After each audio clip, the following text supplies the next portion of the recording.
Hey everyone, welcome back to another episode of The Other Side of the Struggle. This week is a little bit different. I'm actually being interviewed by my good friend Bonnie Randall about how to have some really difficult conversations with your husband and how to set some boundaries when we really are not sure how to even navigate boundaries. And so this was just a really, really great conversation to be having with Bonnie. I can't wait to share it with you guys. I hope you guys enjoyed as much as I do. Okay, welcome back to the Come Off Conqueror show, everybody. I'm your host, Bonnie, and joining me is a fan favorite, Erin Anderson, who's done a couple videos with us already. Welcome back, Erin. Well, thanks for having me, Bonnie. Erin is a betrayal trauma coach. If you have missed any of her episodes, the two previous we've done, I'll link to those below so you can listen. She is amazing, you guys. She is a wealth of knowledge of how to recover and heal from betrayal trauma. And when we say betrayal trauma, we're talking about any sort of betrayal, like addictions from your spouse, or pornography, or being cheated on, or maybe they spent all the money, whatever it is, like gambling addictions, you name it. If you have felt betrayed in some way, or your trust has been lost in some way, she is the girl who knows how to fix that and how to help you heal from it. Thank you. I just learned that she also works with not just the one who feels betrayed, but the other person Yep. as well. So you get some marriage counseling in there as well. Erin, I brought you on, as you know, to kind of discuss a really sensitive topic for a lot of people in our Yeah. group, in our community, and that is building boundaries and having difficult conversations. And you know this all too well, that people who have been betrayed or had their trust broken, it's really hard to then speak up Hmm. and say what you feel you need to say. So Erin is the perfect person for us to bring on for that. This is also the topic for our monthly support group meeting, and she will be joining us for the support group meeting too, so Yep. we can do a Q&A during that. But we wanted to record kind of a quick introduction into the topic and her suggestions first, so that everybody could watch this video before we have our meeting, so that we could just dive right into everyone's questions and concerns and get some real life personalized help from our amazing coach. So without further ado, Erin, help us unpack why first do we people who've been abused, traumatized, whatever, lost our trust, why is it so hard for us to then speak up? Well, honestly, I'd have to say because there's a lot of guilt and shame that come with relationships in general. You know, like if I'm going to backpedal this just a minute, we're told, in scripture and in church that one of our most important things is our relationships, right? Mm-hmm. But relationships often have with them a lot of trauma and a lot of baggage and a lot of stuff that everybody has to unpack, right?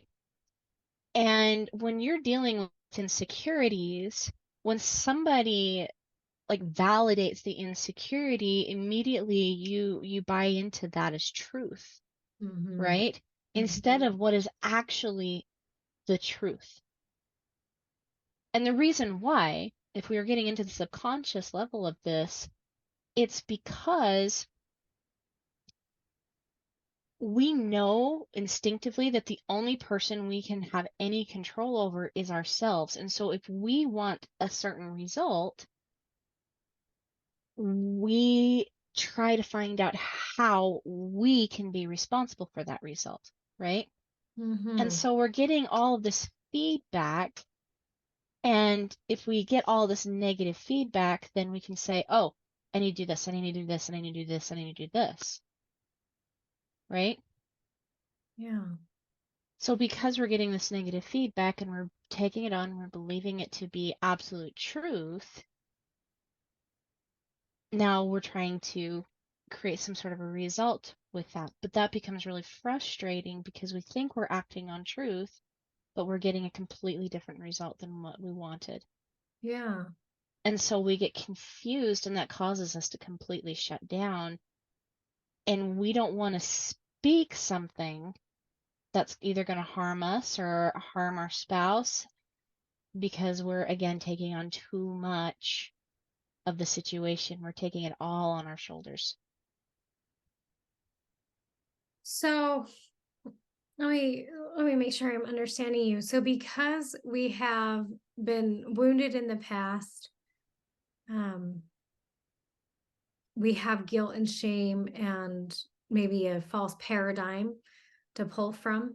So like false truths. So if something comes up that we need to talk about, we use that past experience to tell us this is an unsafe situation and this is not going to be this is not going to go well. Is that kind of like what you're saying?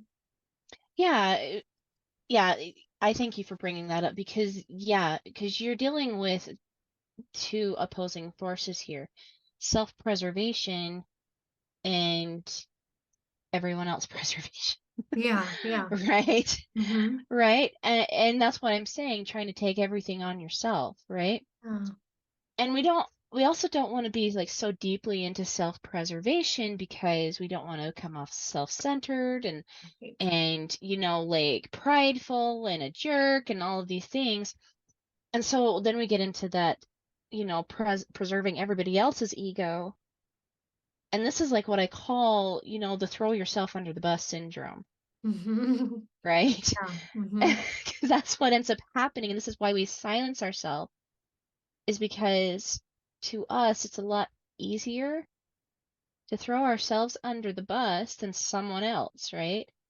We don't want to throw anybody else under the bus. That would be like a major self-betrayal. Yeah. People don't behave above what they believe about themselves, right? So somewhere we believe we're a kind human being.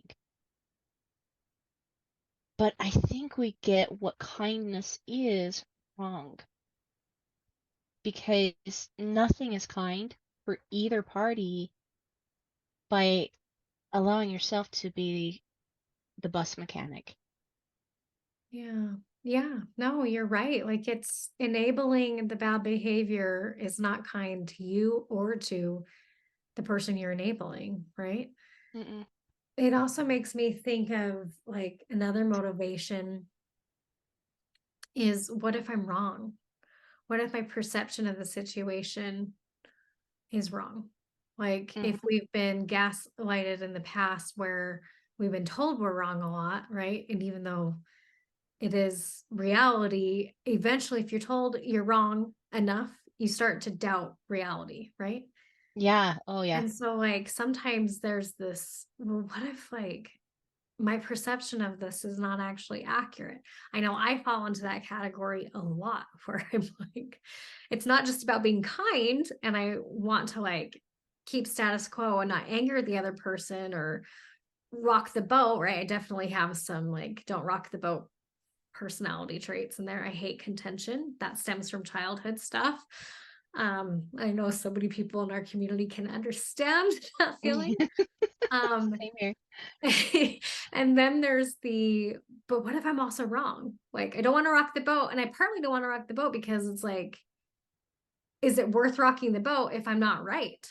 You know, like, so if we go Mm-hmm. deeper, it's not just about being kind, but it's also there's a flaw in me and a flaw in my thinking somewhere. There's got to be. Like, I can't be totally correct. Does that make sense? Yeah, it totally does.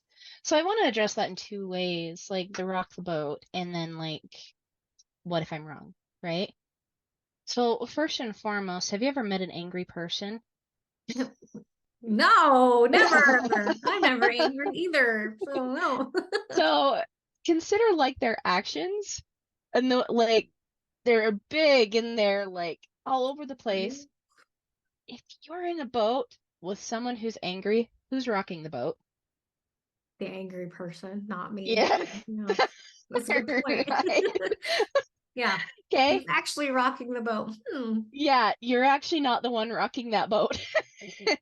You're just stating the truth, and people can or cannot handle that. That's the way that lands, right? Yeah.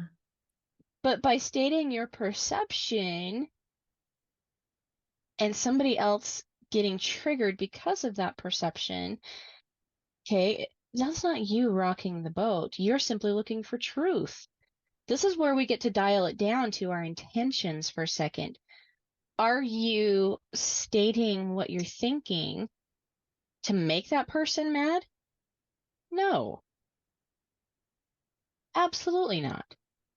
You're stating what you're thinking because this is your perception, and you would like to hear their perception from a truth perspective, so that way you guys can come to a similar perception and you can move together forward as a whole in a wonderful relationship. So really what's happening is this person, and no judgment, everybody's been angry, everybody's like, I threw a metal chair at my husband's head one day, okay? I definitely was the one that rocked the boat that day Oh my gosh. and Did created it a hit hole him? in the wall. No, he ducked. Oh. So I get it. I get it. That's why, like, there's no judgment, none Mhm. whatsoever. But I was the one rocking that boat. We can Mhm. recognize that it's the angry people that are the ones rocking the boat, not the truth seekers. We now, like, if something comes up in my life or one of my relationships that does put me off in a sense, right? Or triggers me in some way, instead of immediately reacting to it, I immediately go to, okay, well, I'm feeling triggered. What are my thoughts about this? Right? Mhm. Because from there, we can start to access what is really, really true. Mhm. See, emotions are fabulous, fabulous gauges. If we're getting angry about something, or if we're feeling guilty, if we're feeling shame, if we're feeling uh, really anything, and we check into what the thoughts are that are creating that, Mhm. oftentimes we're going to find a lie. Yeah, oh, yeah, false belief or some sort. Yes. Okay. So, for example, you know, um, checking into the different ways that these two statements sound, right? I am not lovable. I'm worthless. Nobody is ever going to care about me. It's like there's no point to my life, right? Those were some of my thoughts. And I didn't understand, like, the correlation between thoughts and emotions at Right, that point. But it made me feel so low. right. When I understood this piece, that's calling God a liar. Because I do believe that I am his child. I do believe that he created me. And I do believe he creates miracles and perfection. So comparing the previous belief that I'm not good enough, I'm not worthy, I'm not deserving, nobody will love me, to, well, if God created me, I'm a miracle, and I'm already perfect. Do you feel the difference in the emotion? Yeah, yeah. How do you, and you have to reconcile those, right? Like Yeah, decide which one's real. yeah. And so this is why we get to go back to our foundational truths, right? It's important to understand your understanding of God, Mhm. right? To me, when I had that previous belief, right, the one that made me feel low, I believed I had this long distance relationship with him, right? That he created me and he left, and I was abandoned by him. And, once in a while he might look my direction and say, "Oh, yeah, I forgot about you," right? But that's not a perfect father. Mhm. That's not a perfect father, and he wants to be perfect for us, specifically, uniquely for us. And he wants to meet every child's needs and desires and wants perfectly. Well, then my perception had to be wrong. There's no way it could be right. Yeah. However,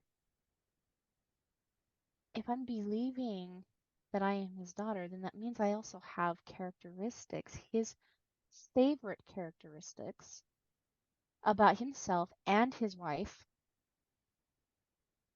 and that's what created me. Yeah. And he bestowed those upon you. Yes. And that's what I'm created from. Yeah. No, I am love. Therefore, I am kind of a superhero, right? There's no, like, truly, like, and there's no pride in I that love you. sentence, right? Like, there's no pride. That's like Mm. true humility. The most humbling thing I've ever experienced in my life was understanding myself to that perspective. Yeah. People don't behave above what they believe about themselves. So, what if we try on the God goggles for a moment and apply that perspective to ourselves? What would we see? What would change? What would shift? And all of a sudden, our voices take on a whole new characteristic. Mm-hmm. Mm-hmm. So, are you saying that the ability to speak up is rooted in our foundational belief of who we are Mm-hmm. eternally and intrinsically? Mm-hmm. That's powerful. And I don't think I've ever really thought about it that way. That, I mean, I've thought about that is the foundation of our self-worth and this foundation of self-confidence and, achieving success and goals and all these other things. But I've never really thought of it as it's also the foundation of setting healthy boundaries and speaking and using, and what's the word? Setting when you speak up, you set boundaries, right? Like that's a part Yeah. of it. And it's also speaking your truth. That's what I was looking for, was speaking our truth and speaking what we really feel. And it's not just about boundaries, but speaking what's inside of us. And if we have the confidence of I am divine and I'm a part of God, he made me, therefore he didn't make any mistakes. If we see that within ourselves, then we have the ability to speak kindly in a charitable and kind way, that we can speak our truth without being angry and rocking the boat, without throwing chairs. Mm-hmm. I'm going to use that from forever now. Throwing chairs. And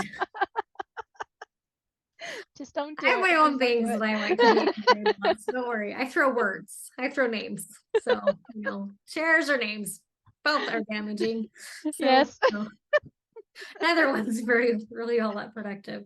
No. And I love that you said God goggles. If we put on the God goggles, what would we see? So help me. Let's transition then into, if you're ready to transition into some practical application. How do we apply that knowledge now of who we are and believing that into practice? Yeah, totally. So, I'm actually I talk about this in in my program, the Unashamed Image, right? Where a lot of women come to me and they're like, I'm so tired of being gaslighted. I need to set boundaries, but I'm not sure how. I want to create a life for myself and my kids and a family, but we've got all of this turmoil happening, right? So how do I deal with all of this? And it comes back down to this one principle we've been talking about, right? That when we have confidence in ourselves, it's nearly impossible for somebody to come and gaslight you because you're so confident in your ability to understand and recognize truth, right? Yeah, exactly. You It's see the truth, and that's what's not happening when you're being gaslighted, is your yes, perception of reality is being altered. exactly. And so it's really hard for somebody to come and change your perception of reality until they come to you with actual truth, something that you can understand, right? Yeah. But they're not sitting there triggering the guilt and the shame because it's just not really a thing, Yeah. right? We can, when we realize we're wrong, we can take ownership of that, forgive ourselves, change course. That's it. But it comes down to, and this gets into the boundary piece, confidence also comes down to setting some really, really good, strong boundaries with ourselves Hmm. first, right? I was talking to a client about this early this morning because we were getting into her trauma cycle a little bit. And I was showing her where she kept getting pulled into it, right? And when we break the trauma cycles, we tell ourselves, we set a boundary for ourselves that I am not going to act upon, or negatively, I should say, I'm not going to act negatively upon any emotion, Hmm. That's a right? good boundary. And that's a self boundary that we get to Yeah. set. And that also builds your confidence in a big way, right? Setting healthy boundaries is setting them with yourself, which I think is Yeah. important. Yeah, absolutely. And again, like I was saying, this also builds your confidence, right? So to give kind of like a little bit of conceptual evidence here, right? A few years ago, um, I had a neighbor and she was just a lovely, lovely soul. But uh, I had had a miscarriage a couple of Mhm. days before this incident, and then 2 days later, my dog got out in the road and got hit and killed. And when I went out to scoop my poor dog out of the street and go bury her, and here I am, I've just had a miscarriage, lost lots of blood, right? Instead of coming out to help me, she came out to judge me. And she yelled at me and told me what a horrible person I was, how I shouldn't have kids, that I shouldn't have animals, like I should just go to hell and like all of these things and so mean. And I'm like, whoa, like where's all of this coming from, right? And of course, after I got my dog buried and I felt all this anger, towards how she had treated me, because there's no call for that, right? Totally uncalled for. I went inside and I was like, oh, I am gonna go bake her some brownies and put dog poop in. I considered that. I did. I didn't do it. I definitely didn't do it. But I considered like to myself that boundary, like I don't want to act negatively from any emotion. So what is the right thing to do here? And it was immediately, yeah, bake her something. Don't put dog poop in it, but bake her something and take him over to her and just tell her you forgive her. How'd that go? Oh, she yelled at me a little bit more, but I just kept reiterating, it's okay. I love you and I forgive you. It's okay. I love you and I forgive you. She tried to hand the bread back and I was like, "No, it's fine. You can have it. No expectations, no judgment, no anger, no hate, none of that. It's not even a thing." And she came to this question at the end, "Why are you so kind to me?"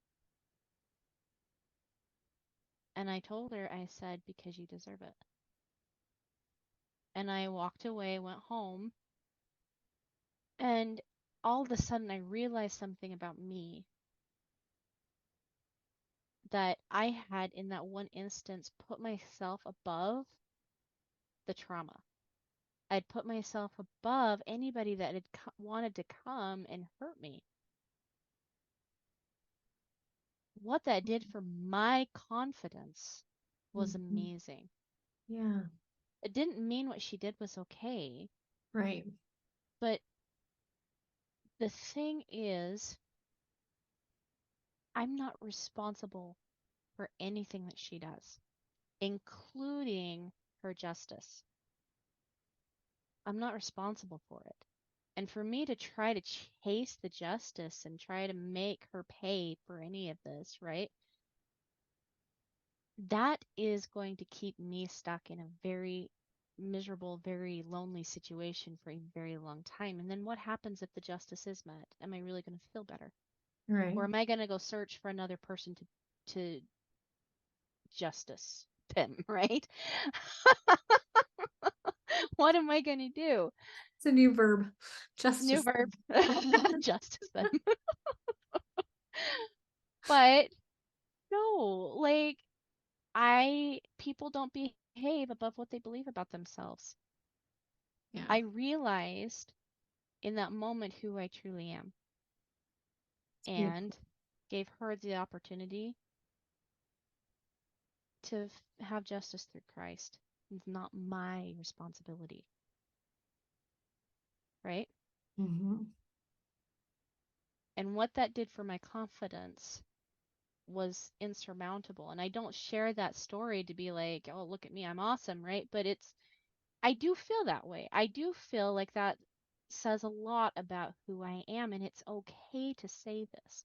You know, if we get into this idea in our head that to admit our greatness is prideful, well, then Christ was the most prideful person on the planet Yeah. because he himself, if you read the book of Matthew, talks about, I am greater than David, I am greater than Moses, I am greater than this temple, I am the greatest of all. He Yeah. says that, and yet he's the most humble, most loving, most wonderful person. And, going back to this kindness, Christ was also the most kind person, yet he told a Pharisee to their face that they're hypocrites. Right. But it wasn't because he was trying to hurt them. Right. Sometimes the truth does cut, but the reason why is because we've had a festering wound there the entire time. Truth will lance that, let it drain, and then truth will also come back in and heal it. When we dedicate ourselves to truth, sometimes that is going to be just a bit of a prick, but 99% of the time we're going to find who we are in that, and that's a person you can be proud of. Yeah. So to recap, understanding who we are, foundational, stating our personal boundaries, of not acting on negative emotions, and using our understanding of who we are will help us create other boundaries. Yeah, because when you create a boundary for yourself that you live by, all of a sudden you can also hold those boundaries for other people. A hypocrite is someone who creates boundaries for everyone else that they themselves are not willing to live by. And this is why it's really, really important to set them for yourself first, live them, and then all of a sudden you have actually a roadmap, a path of things that you yourself are living by. And when you state the boundary, you are inviting other people with similar boundaries and similar beliefs into your space. Boundaries are not about keeping other people out or telling other people what to do or creating all of these consequences for people, even though sometimes natural consequences do follow from a boundary. They are calling to people that have similar beliefs, similar practices, or people that really are ready to buy in to the truth. And that is what healthy relationships are built on. And that's why boundaries are so powerful. That's an interesting way to look at it. I don't think I've ever looked at it that way, that a boundary is inviting other people into your space that have truth. But it's true. Totally true. I've just never considered it from that foundational, like that basic principle. That's really interesting. So let's talk about in the meantime, while you're working on your trauma, right? And you're working on your self esteem and your confidence, and you're working on building all of that. How do you uphold those boundaries with other people? So, this is what I call the 5-step thought process, okay? Okay. So you've got your circumstance. Now, this is the piece that you can prove in a court of law. So my husband's been looking at pornography, right? I can prove it. It's there on his phone. I have seen it. Um, or, my husband has been really angry and moody lately, and he's been speaking in really not nice ways. Those are things that you can definitely prove in a court of law. Okay? But your thoughts about the matter, we tend to think are the same thing. Right. Our It's not. perceptions. Our perceptions, we need to get really clear with what the perception is, right? And what we Mhm. think about it. Doesn't necessarily make it true, doesn't necessarily make it not true, but we do need to understand the perception. We can understand that perception by understanding what our feeling is. So we've got circumstance, thoughts, feelings, right? And the feelings are there to get our attention to something, right? And they're good at getting our attention. The fourth piece here is our actions.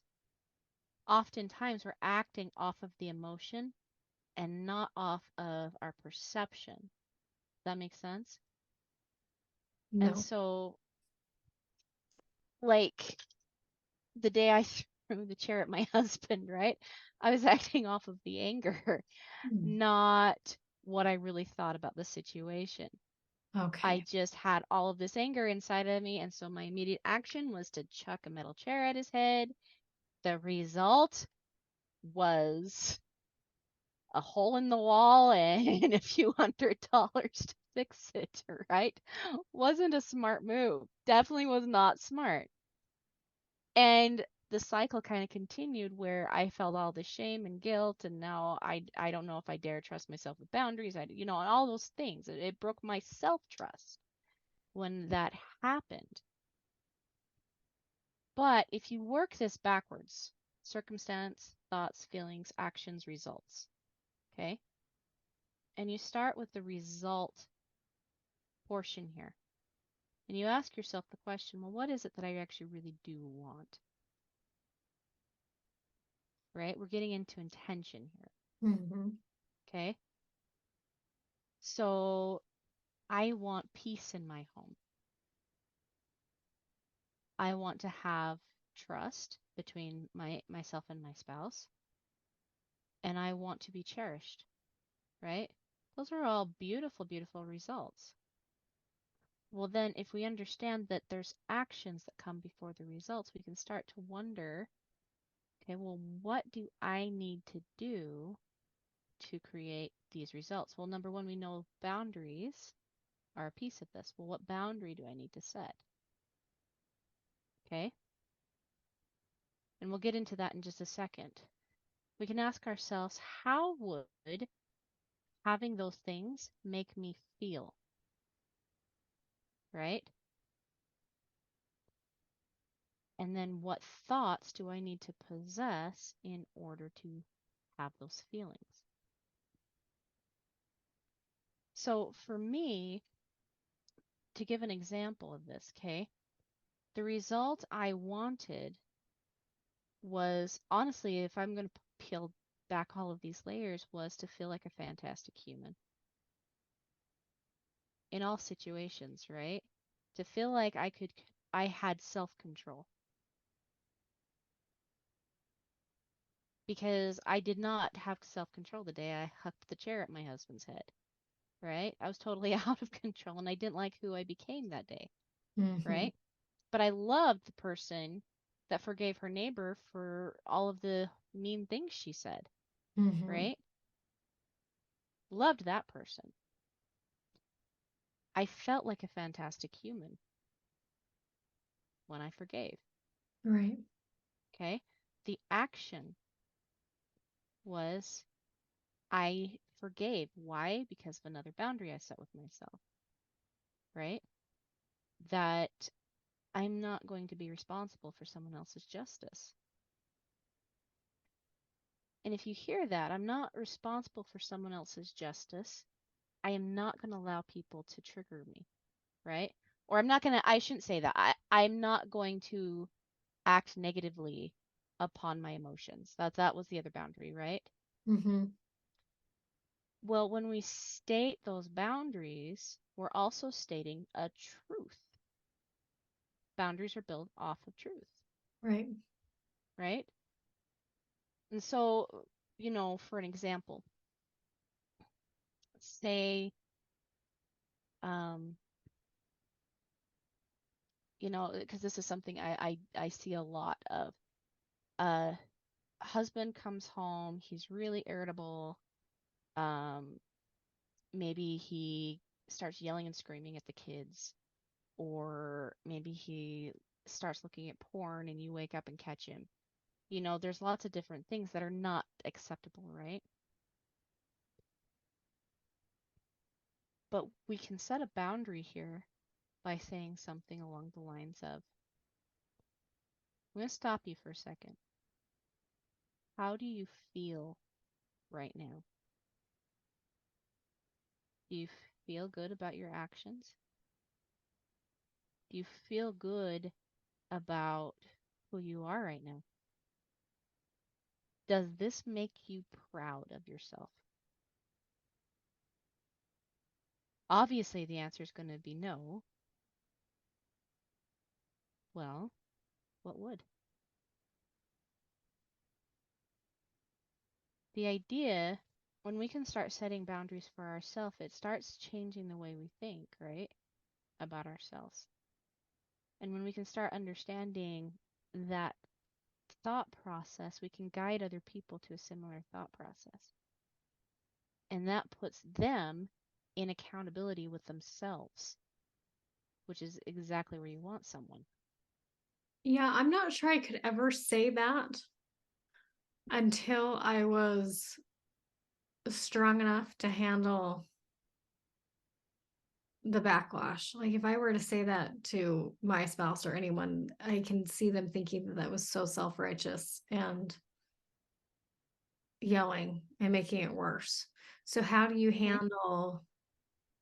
you say that in such a way that like it's a loving reproof and not, I mean, I guess you can't really, I don't know, you can't control how they react to you. No, you Um, can't, but you can say something. That's an interesting perspective.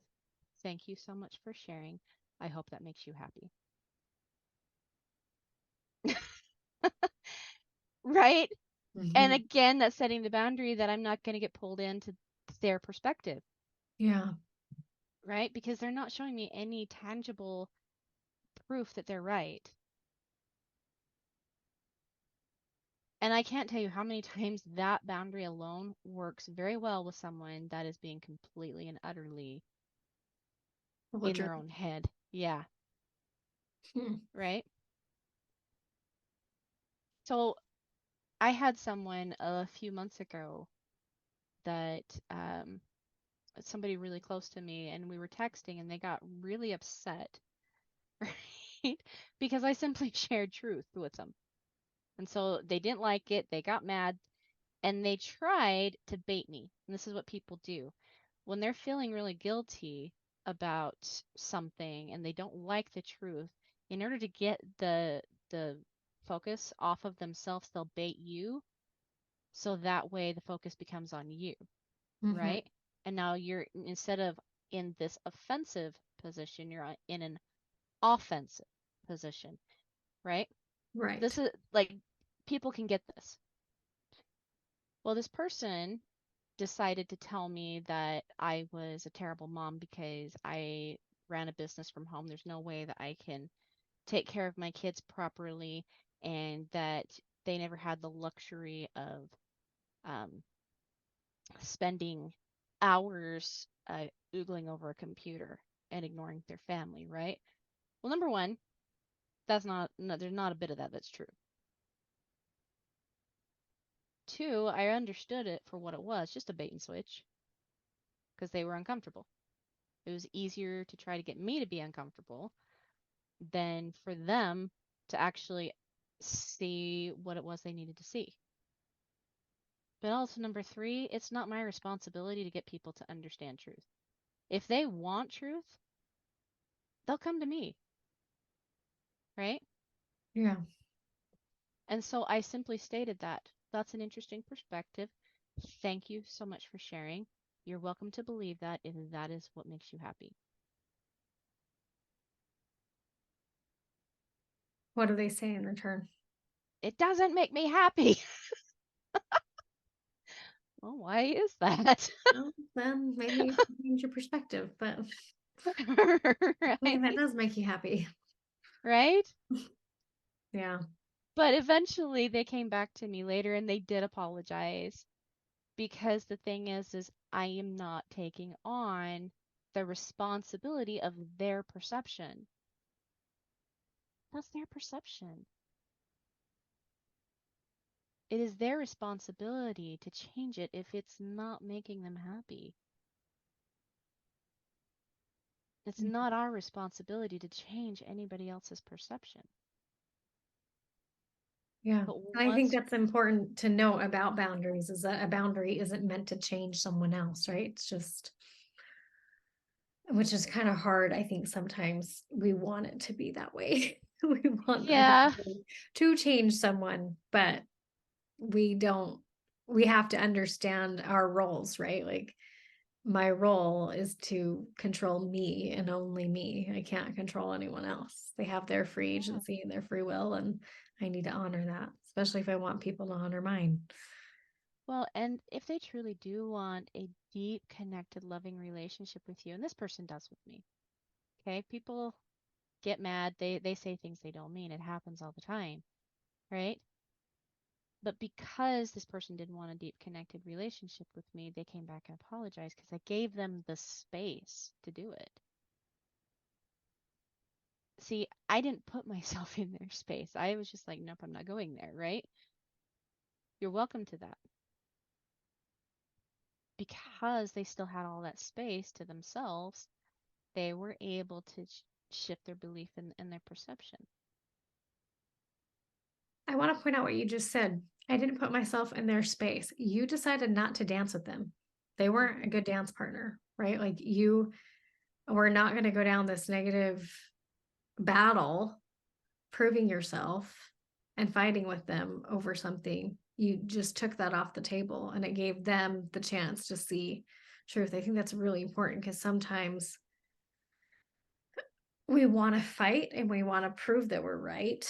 And so does the other person. And then it just becomes this toxic blow up. And people say, not many things I can think of a situation for me personally where I have someone in my life who loves to dance.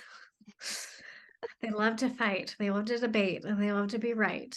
And they've obviously got something going on inside of them that they need to feel like they're Hmm. right. And I have been wanting to say something for a while now to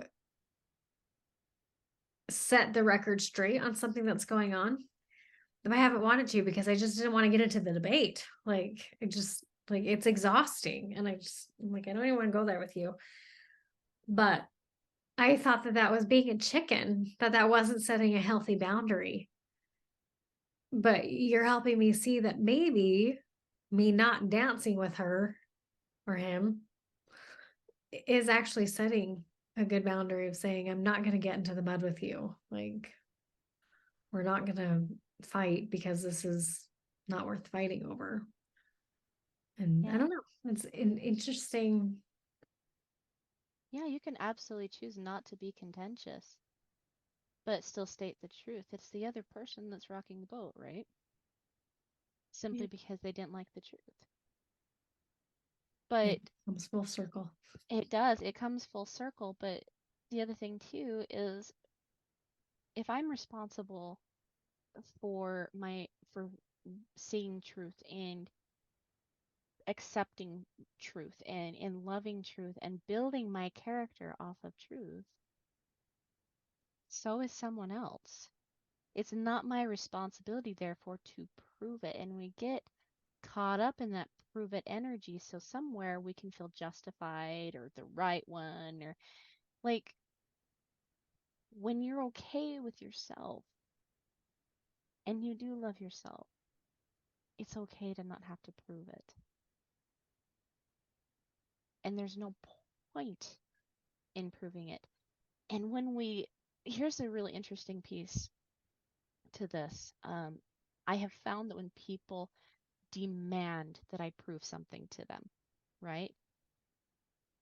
That I just know for a fact is true. Well, then I am choosing to allow them to bait me. I am choosing to allow them to consistently step all over my boundaries. That's what ends up happening. When we feel like our boundaries are consistently being stepped on, it's somewhere in there that is a prove it energy, Mm-hmm. right? Because we want to show them we're right. Yeah. It's not our responsibility. And so when we take all that responsibility back and we just give it to ourselves and we allow ourselves to have respect, to give respect, even when somebody doesn't deserve it, right? It's not about whether or not they deserve to have respect, it's whether or not you deserve to give respect, right? Because again, it comes down to that I feel like a fantastic human when I'm respectful, even though somebody else is not. I feel like a fantastic human when I communicate in respectful ways. It's still respectful to say that's an interesting perspective.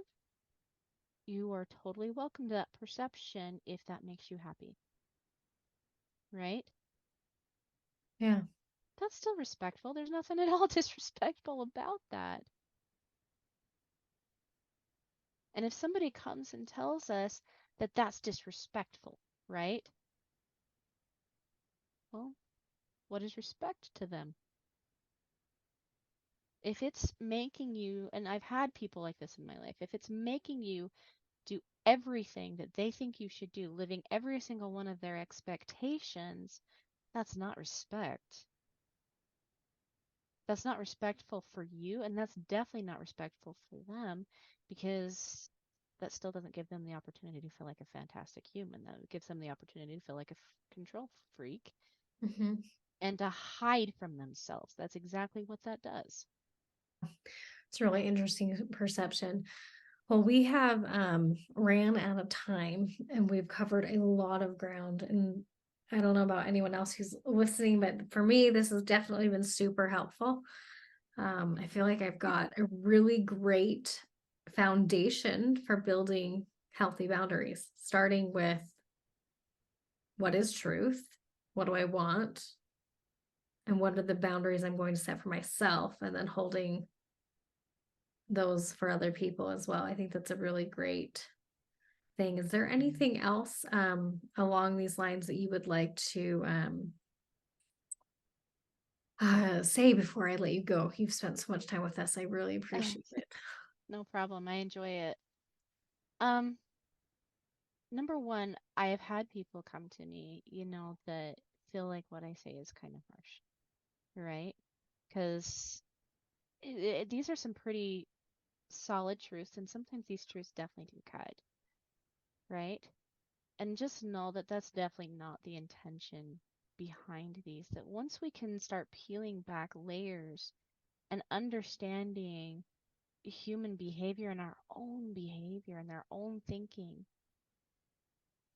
we can start to shift, to grow, to change, as long as we're willing to first and foremost accept ourselves, good, bad, ugly, morning breath, you name it. When we can accept all of the flaws, because let me tell you something, and this is going to get me a little emotional. I have 6 kids. They're not perfect. But man, do I love their imperfections. Doesn't mean I'm blind to their imperfections. It doesn't mean that I don't understand their weaknesses. But love is not conditional. No part of it is ever conditional. My love is so powerful for my own children. So when we accept truth, because the truth of my matter is my kids are magnificent. They're awesome. They are the best. And if we apply that perception to ourselves, love becomes unconditional. True love is unconditional. And when you give that to yourself,